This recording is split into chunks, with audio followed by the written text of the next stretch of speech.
अंधारे जीवनात पेटवल्या ज्ञानाच्या ज्योती, म्हणून तर आज जगती, होय म्हणून तर आज जगती. अमर आहे सावित्री, अमर आहे सावित्री. सर्वांना नमस्कार. सूर्याप्रमाणे तेज देणारे व्यासपीठ, चंद्राप्रमाणे शीतल छाया देणारे परीक्षक आणि चांदण्यांप्रमाणे चमचमणाऱ्या माझ्या मित्रमैत्रिणींनो, सर्वांना माझा नमस्कार. माझे नाव अवनी बापू घुले आहे. आज मी आपल्यासमोर सावित्रीबाई फुले यांच्याविषयी काही 4 शब्द सांगणार आहे.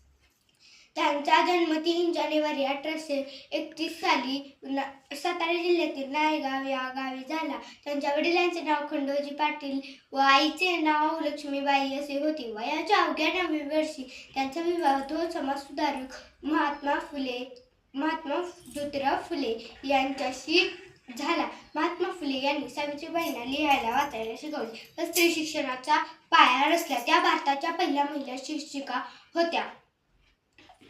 1 जानेवारी 1848 मध्ये पुण्याच्या बुधवार पेठेत मुलींची पहिली शाळा काढली. दुर्दैवाने 10 मार्च 1897 साली त्यांनी अखेरचा निरोप घेतला. किती भोगले किती सोसले तरी तिने शिकवले, किती भोगले किती सोसले तरी तिने शिकवले. स्त्री शिक्षण धडे पुढे तिचे सारे लेखणी धन्यवाद.